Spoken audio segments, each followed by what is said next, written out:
The tension on the bridge of the Everlasting Vigilance thickened as Vextil studied the human more carefully. Captain Chen's vessel was designated as the Horizonte, a craft that by all observable metrics should be incapable of reaching this sector independently. Yet here it was, floating serenely against the backdrop of distant stars, its hull bearing marks of extended deep space travel. "Your cooperation is appreciated, Captain Chen," Vextil said, mandibles clicking slightly behind the translator. "Prepare your docking protocols. We will establish a secure connection in 37 minutes. "I look forward to it," Chen replied. That strange facial configuration, the smile, never wavering. "Though I should warn you, my ship's atmospheric systems are calibrated for oxygen-nitrogen mixtures only." Vextil's second-in-command, Sub-Observer Kretol, leaned closer once the transmission ended. "Our intelligence indicated humans would be fearful when confronted with superior technology. This one shows no physiological signs of distress. Perhaps their species lacks the neural capacity for appropriate threat assessment," Vextil suggested, though the explanation felt hollow even as the words left their speech orifice. The collective had encountered hundreds of species in their methodical expansion across the galaxy. The pattern was always the same: initial resistance followed by eventual submission once the overwhelming technological gap became apparent. Some fought to extinction, others integrated as subordinate members, but none had ever smiled when confronted with a collective warship. "Scan the vessel again," Vextil ordered. "Look for hidden weapon systems, communication arrays, anything our initial sweep might have missed." The results returned moments later, displaying across the gelatinous interface that covered the command center's walls. The Horizont appeared exactly as it had in the first scan, a mid-range exploration vessel with minimal defensive capabilities, standard propulsion systems, and life support designed for a crew of 12, though sensors detected only a single life form. Why would they send a lone human into contested space? Kretol wondered aloud, inner eyelids flicking rapidly in confusion. When the Horizont docked with the Everlasting Vigilance, a specialized atmospheric corridor extended between the ships. Through the transparent connective tube walked Captain Chen, her movements fluid and confident despite the slightly higher gravity aboard the collective vessel. She wore a simple blue uniform with minimal insignia, no visible weapons, and carried only a small device strapped to her wrist. "Welcome aboard the Everlasting Vigilance," Vextil greeted as Chen stepped through the final airlock. "You will now submit to standard decontamination and security protocols." Chen nodded, still smiling. "Of course. Though I hope your scanners are properly calibrated for human physiology. The last alien species who attempted to scan me ended up quite confused by our internal biome." The casual reference to previous extraterrestrial contact caught Vextil off guard. The collective's intelligence had indicated that humanity had only achieved rudimentary interstellar travel and had yet to establish formal relations with any technologically advanced civilizations. "You have encountered other species?" Vextil inquired, trying to maintain the appearance of superiority despite this unexpected information. Chen's smile shifted slightly, becoming something else, something that made the fine sensory hairs along Vextil's neck ridge stand at attention. "We've encountered many," she replied simply. "Some became friends. Others made miscalculations." As the decontamination field enveloped Chen's form, the scanner arrays around the chamber began registering unusual readings. Her body contained trace elements not previously documented in human biology, micro-implants concealed beneath layers of tissue, and peculiar energy signatures emanating from that simple wrist device. The human captain had just become a much more interesting specimen than anyone aboard the Everlasting Vigilance had anticipated. Chief Scientist Vera adjusted the sensitivity of the neural mappers for the third time, her frustration manifesting as rapid color fluctuations beneath her translucent skin. The equipment was designed to read the thought patterns of any carbon-based life form, yet Captain Chen's brain activity displayed structures that defied standard classification. Your neural architecture is unusual, Vera noted, mandibles clicking rapidly as she studied the three-dimensional rendering hovering between them. These pathways here. She gestured toward a cluster of interconnected nodes glowing bright orange. They shouldn't function together in this manner. Perhaps your understanding of human neurology is incomplete, Chen suggested, her voice level despite having been subjected to 12 hours of increasingly invasive scans.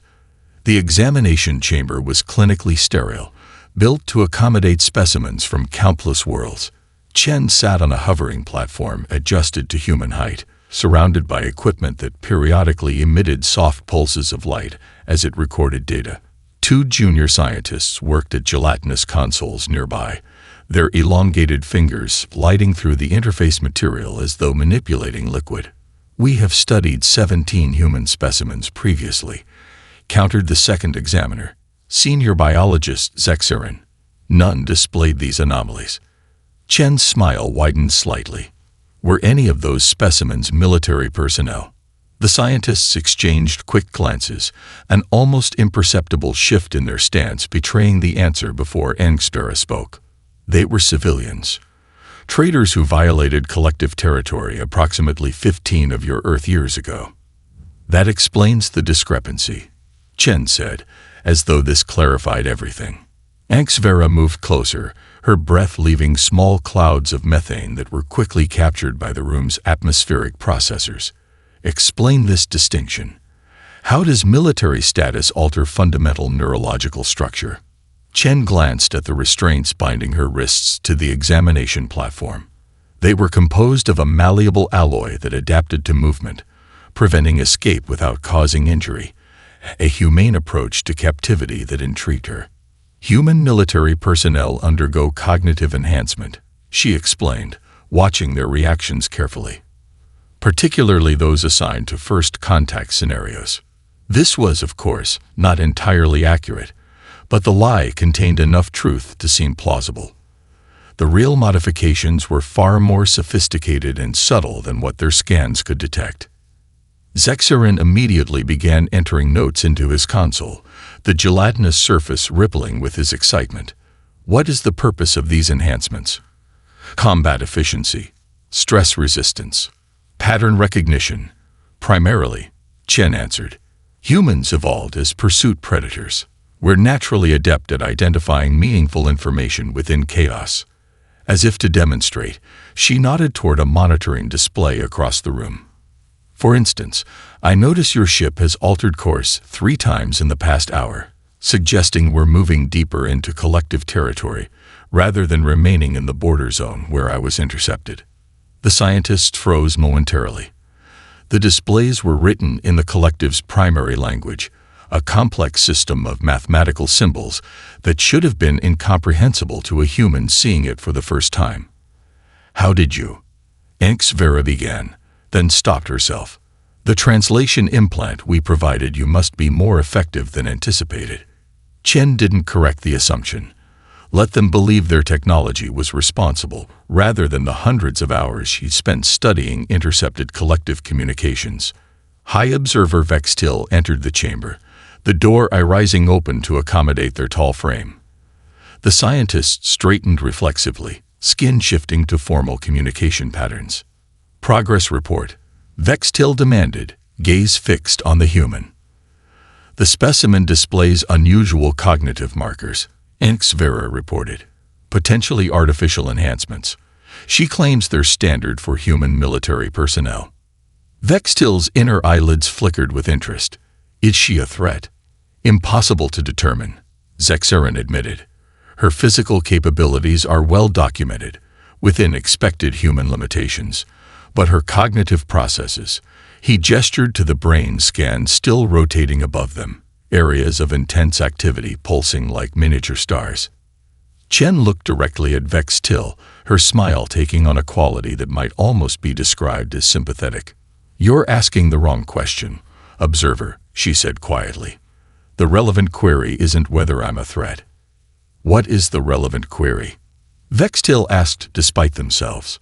"Why did you find only one human at the edge of your expansion zone?" The security chief, Commander Levthak, frantically coordinated the search parties from the ship's command center. Holographic projections of the everlasting vigilance's deck plans floated around him, sections turning red as they were cleared, others flashing with potential sightings.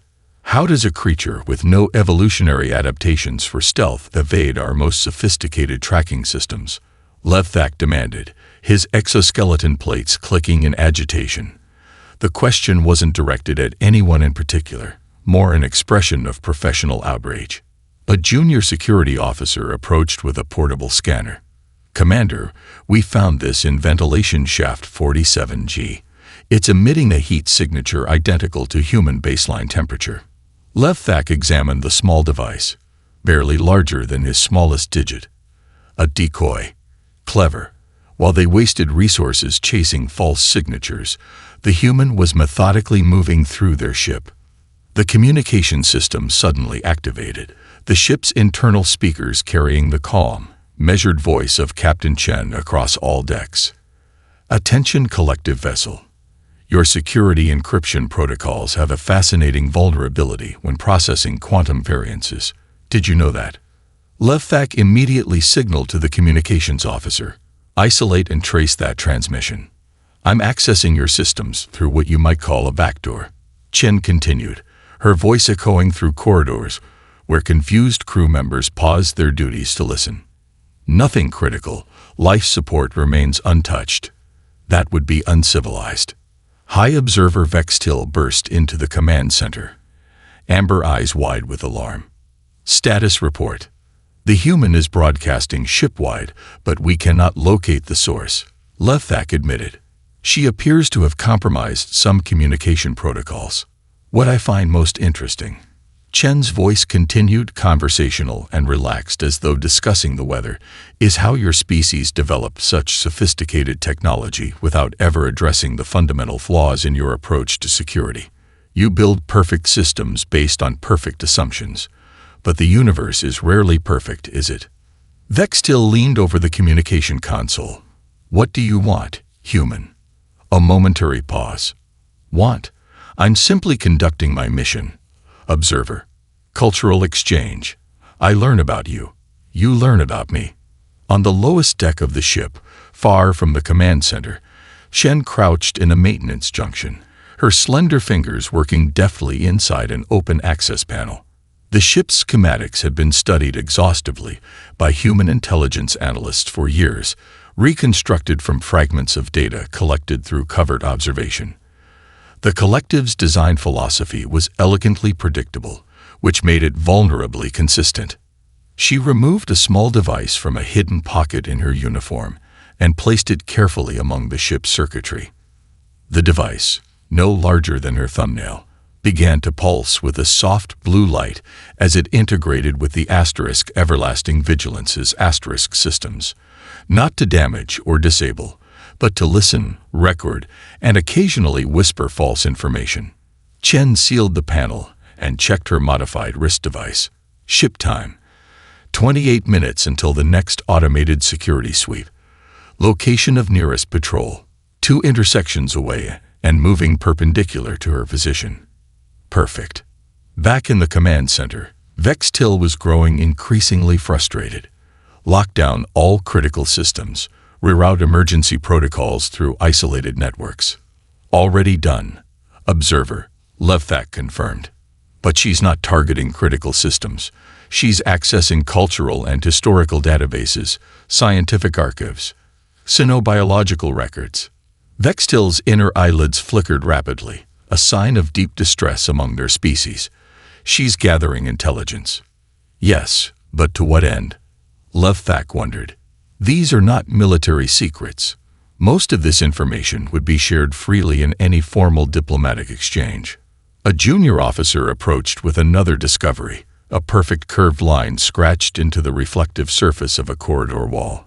The security footage showed Chen pausing just long enough to make the mark before vanishing around a corner, always moments ahead of pursuit. The human psychological profile suggests these markings may be territorial, suggested the ship's synopsychologist. Perhaps she's establishing ownership over areas she's traversed. Vextil studied the curved line, remembering the expression on Chen's face during interrogation. "No," they said slowly. "She's reminding us that she was here. That she could access any part of our ship at will." "But what purpose does that serve?" asked Lethak. "Psychological warfare," Vextil realized with growing dread. "She's not trying to escape. She's demonstrating that she can." Supreme Coordinator's Zexhalen's tendrils coiled in irritation as the projection of the human's smiling face disappeared from the conclave chamber. The message had been brief but deeply unsettling. Just Chen's face, that inexplicable expression, and those 7 words. "The collective has been cataloged." Now the ancient hall buzzed with concerned murmurs from the representatives of all 6 founding species. "This is an unacceptable security breach," declared the Methan Coalition representative, their translucent skin flushing deep orange with indignation. "How did a primitive bipt not only escape our most advanced vessel, but also gain access to our secure communication channels?" Vextil stood before the semicircular dais, keenly aware that their career and possibly their life depended on the next few minutes. The human displayed capabilities significantly beyond our intelligence assessments. We believe her capture was intentional, part of a coordinated information-gathering operation. A ripple of disbelief passed through the assembled dignitaries. The representative from the Silicon Harmonies leaned forward, crystalline appendages glinting under the chamber's lights. "You suggest this single human allowed herself to be captured? To what purpose? Their technology is centuries behind ours." "That may have been a deliberate misrepresentation," Vextil replied carefully. Captain Chen's neural patterns showed anomalies consistent with advanced cognitive enhancement. During her escape, she demonstrated intimate knowledge of our ship's design and security protocols that no first-contact species should possess. Across the galaxy, Chen's escape pod slipped silently through the darkness between stars. Unlike most collective escape craft, which broadcast distress signals continuously, this one had been modified to maintain complete communication silence.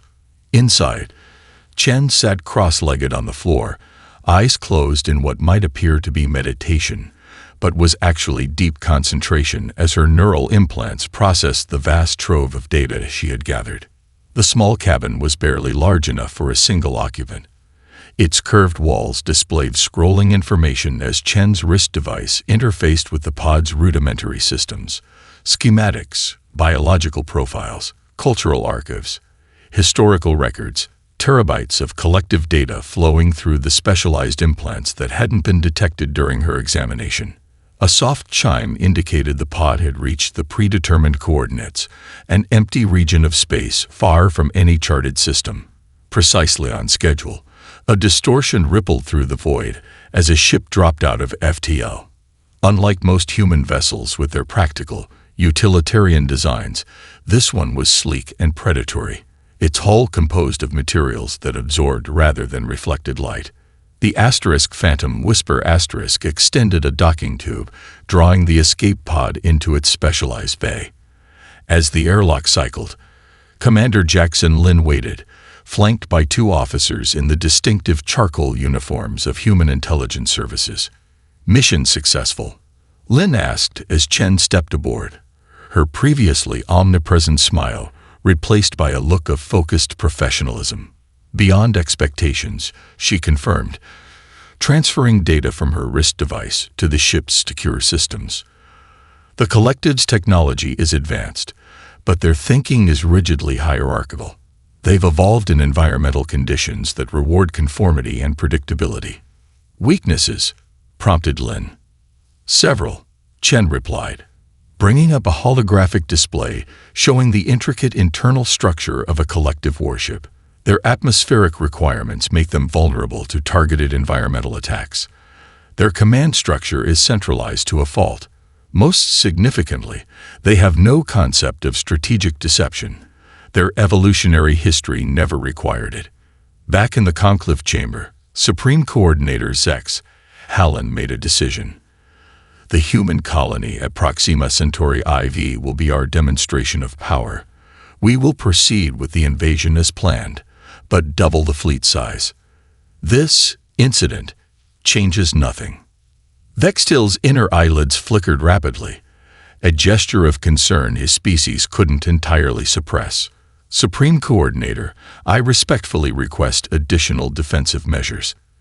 If the humans anticipated our initial encounter, they may be preparing for our next move. Zex Hallen's tendrils stiffened, a gesture that brooked no further discussion. Your concern is noted, High Observer, but one escaped human does not constitute a strategic threat to the might of the collective. As the meeting concluded, Vextil couldn't shake the memory of Chen's smile, the way it transformed just before she said those last words through the ship's communication system. We'll be seeing each other again soon, Observer. I'm looking forward to it. The collective fleet emerged from FTL in perfect formation, a geometric array of warships that stretched across thousands of kilometers of space. From the command deck of the flagship Inevitable Dominance, High Observer Vextil watched as the tactical displays populated with information about their target, Proxima Centauri IV, a modestly developed human colony with an estimated population of 50,000. Initial scans confirm intelligence assessments, reported the tactical officer, her skin pulsing with professional satisfaction. Minimal orbital defenses, standard communication arrays, scattered surface settlements concentrated around mining operations. Vextil studied the holographic representation of the colony world rotating before them. Everything matched their intelligence predictions perfectly, too perfectly. The subtle warning instinct that had first triggered when facing Chen's smile now blossomed into full alarm. Deploy reconnaissance drones before advancing the fleet, Vextil ordered, contradicting standard invasion protocol. The tactical officer's skin flickered with confusion. Observer, protocol dictates immediate deployment of the intimidation formation tow. I am aware of protocol, Vextil interrupted sharply. Deploy the drones. As the small, unmanned crafts accelerated toward the planet, the bridge fell silent. The collective military operated on precisely calculated procedures developed over millennia of successful conquest. Deviation was not merely unusual, it was nearly incomprehensible. The reconnaissance drones transmitted their first images moments later. The surface installations appeared exactly as expected. Mining facilities, habitation domes, agricultural sectors, all standard components of a frontier colony.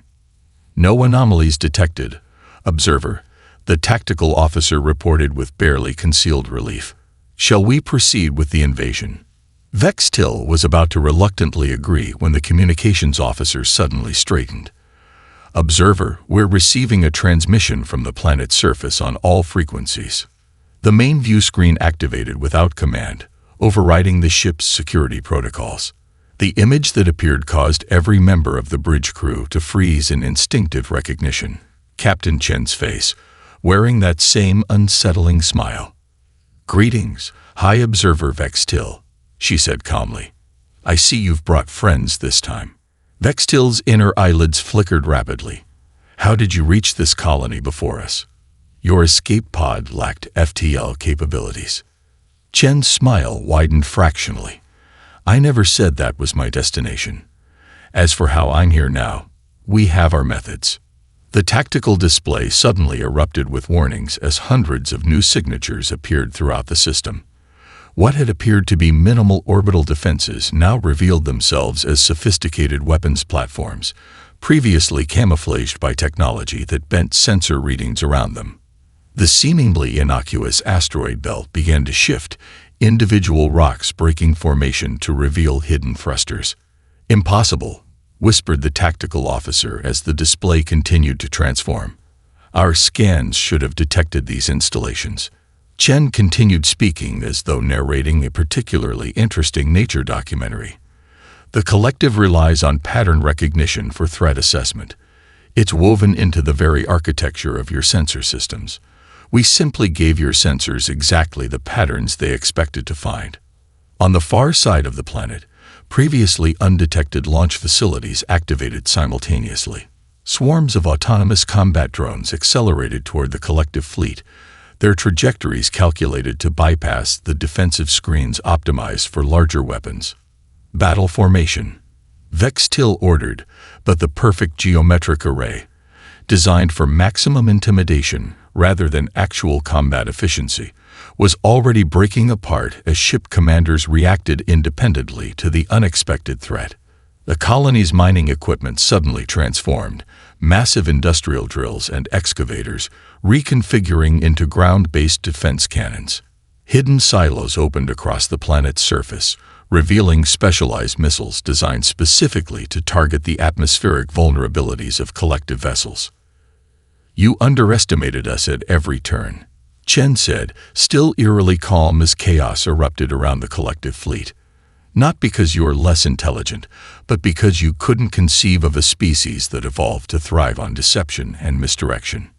Your evolutionary history rewarded transparency and cooperation within your species. Ours rewarded those who could hide their intentions until the perfect moment to strike." As the first wave of human counterattacks reached the collective formation, Vextil realized with sudden clarity that they had never been the hunters in this encounter. They had always been the prey. The emergency session of the conclave stretched into its 7th hour, the ancient chamber's atmosphere heavy with methane and anxiety. Representatives from all 6 founding species huddled in tense discussion groups, their normally ordered deliberations fracturing under the weight of unprecedented crisis. Supreme Coordinator Zex Hallen stood motionless at the center of the chamber, tendrils fully extended in the posture of extreme distress. Before him, the holographic display showed a continuous stream of reports from across collective space. Communication relays disabled, surveillance networks compromised, supply convoys redirected, defensive outposts going dark. "How widespread is the infiltration?" demanded the representative from the Methane Coalition, their skin pulsing rapid patterns of fear orange and anger red. The intelligence director's exoskeleton clicked nervously as he brought up a new display, a map of collective territory with spreading patches of darkness representing lost communication zones. "We've confirmed human vessels operating in 17 core systems. These aren't warships. They're small, stealthy craft with crews of 1 to 3 individuals." 1 to 3, echoed the Silicon Harmony's representative incredulously. "Against our outposts with hundreds of personnel. They don't engage our forces directly," explained the intelligence director. "They target infrastructure, particularly our information systems. They infiltrate, sabotage, and disappear before we detect their presence." Vextil, now serving as special advisor to the conclave following the disaster at Proxima Centauri IV, stepped forward. "We've managed to intercept visual data from 3 of these incidents. I believe it may explain their methodology." The main display shifted to show footage from a collective monitoring station moments before it went offline. The image quality was poor, degraded by the same interference that had preceded the station's failure, but it clearly showed a small human vessel approaching, the view magnified to reveal the pilot's face through the viewport. "Enhance the image," Vextil instructed. As the resolution improved, murmurs of recognition spread through the chamber. The human pilot was smiling, the exact same expression as Captain Chen. "This is from a different incident, 3 systems away," Vextil continued, bringing up another image. Again, a human pilot with that same smile. "They could be the same individual," suggested a counselor. "Perhaps this Chen has some means of rapid transit unknown to us." "Impossible," replied the intelligence director. The timestamps show these incidents occurring simultaneously, separated by hundreds of light years. In a secure briefing room 20 levels below the conclave chamber, a team of collective xenobiologists and military strategists reviewed retrieved data from the failed invasion. Commander Tazarin, the newly appointed head of counter-human operations, studied the neural scan of Captain Chen captured during her brief detention. "There's something here we're missing," Tazarin muttered, mandibles clicking in frustration. "These patterns, they're too uniform, too consistent. Natural neural activity should show more variation." The xenobiologist manipulated the 3-dimensional image, rotating Chen's brain scan. "It's almost as if certain regions were programmed rather than developed naturally." A junior intelligence analyst approached hesitantly. "Commander, we've decoded fragments of human military communications from the Proxima Centauri engagement. They reference something called the Trojan Horse Division, repeatedly in relation to Captain Chen." "Explain this reference," demanded Tazrin. "It's from human mythology," the analyst explained. "An ancient conflict where attackers hid soldiers inside a large wooden animal, a gift that was voluntarily brought within the enemy's defenses. Once inside, the hidden soldiers emerged to open the gates for the main invasion force." Understanding dawned across Tazrin's features. They sent their people to be captured deliberately. Chen wasn't an unfortunate explorer who stumbled into our territory. She was bait. Back in the conclave chamber, Vextil watched the representatives argue about appropriate responses, contingency plans, and allocation of defensive resources. None of them yet grasped what Vextil had come to understand. The collective wasn't facing a traditional military threat, but something their species had never evolved to counter: strategic deception on a civilization-wide scale. "We're still thinking like the collective," Vextil realized. "But to survive this, we need to start thinking like humans." The central command facility of the collective detected the human dreadnought the moment it dropped out of FTL at the edge of their defensive perimeter. Unlike the stealthy vessels that had been harassing their territories for weeks, this ship made no attempt to hide. It simply waited, its massive silhouette hanging against the backdrop of stars, like a predator confident in its supremacy. "Tactical analysis," demanded Supreme Coordinator Zex Hallen, tendrils curled tightly around his ceremonial staff of office. The tactical officer's skin pulsed with concentration as data streamed across her neural interface. "Human vessel designation *, diplomatic accord *, dreadnought class, approximately 2 kilometers in length. Weapon systems powered down but operational. Defensive shields active but configured to minimum protection parameters." "A show of restraint," murmured Vextil. "They could have brought their weapons to full readiness, but they're signaling peaceful intent." The communication systems activated, and a familiar face appeared on the main view screen. Captain Chen, or Admiral Chen, as her new uniform insignia indicated, regarded the collective leadership with a composed expression. The smile that had become infamous throughout their territory was notably absent. "This is Admiral Amara Chen of the United Earth Defense Force," she announced formally. "I request a direct meeting with the conclave to discuss terms for peaceful resolution." Murmurs rippled through the command center. After weeks of devastating raids and the humiliating defeat at Proxima Centauri IV, the humans were offering negotiation rather than pressing their advantage. "What assurance do we have that this is not another deception?" Zex Hallen asked, voice resonating with harmonics that conveyed deep suspicion. "None but my word and this gesture," Chen replied. "I come alone in a single shuttle, unarmed, placing myself voluntarily in your custody once more. Our fleet will maintain position beyond your defensive perimeter during discussions." Tactical displays confirmed her statement. Hundreds of human vessels had taken position at strategic points throughout the system, maintaining a respectful distance, but positioned to strike if necessary. Hours later, Admiral Chen stood in the atmospheric adjustment chamber that would allow her safe passage into the methane-rich environment of the conclave hall. Vextil, now appointed as diplomatic liaison, watched through the transparent barrier as Chen checked her breathing apparatus. "Your smile is absent today, Admiral," Vextil observed. Chen looked up, her expression thoughtful. Smiles have their proper time and place in human interaction. This is a solemn occasion that calls for appropriate gravity. You recognize the significance of expressions in different contexts, Vextil noted with surprise. Few species develop such nuanced nonverbal communication. "It served us well evolutionarily," Chen replied. "Humans are social creatures who depended on cooperation for survival, yet also competed intensely within our groups. Reading subtle expressions became crucial for navigating complex social hierarchies."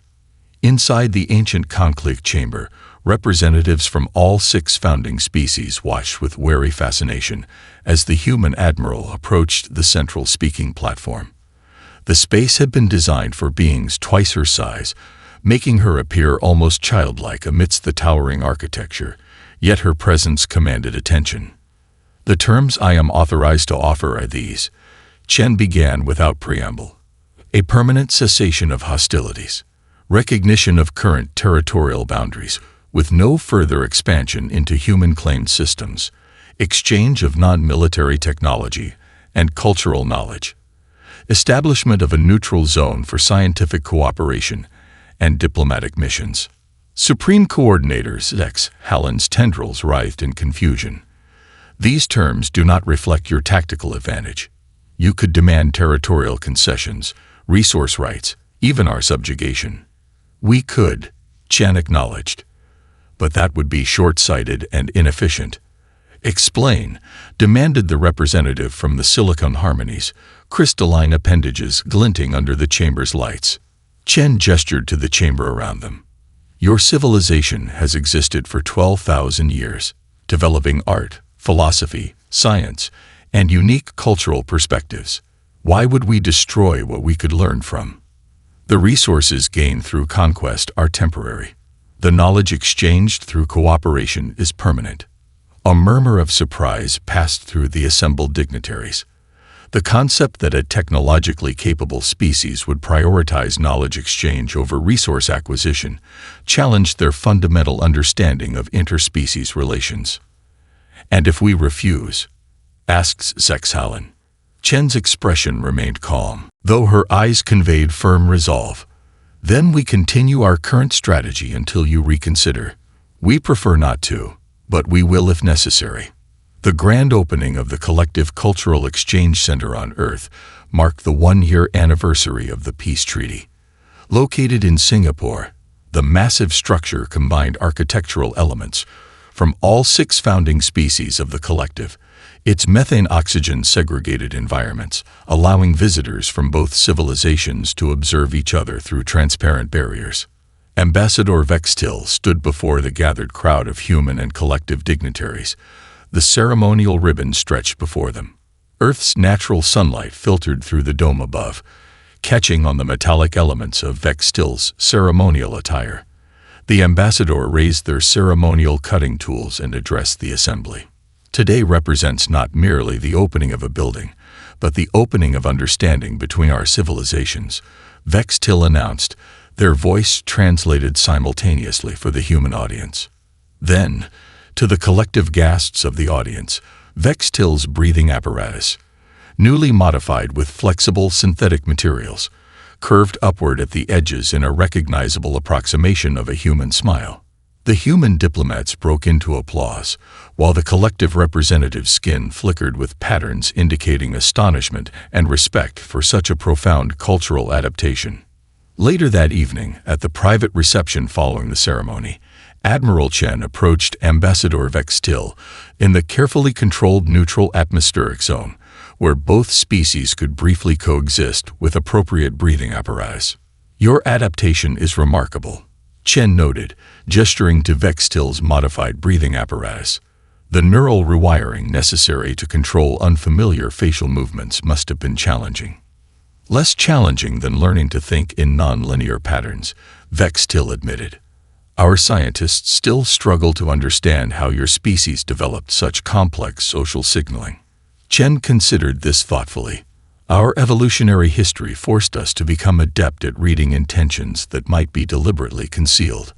When survival depends on distinguishing friend from foe, predator from prey, truth from deception, expression recognition becomes essential.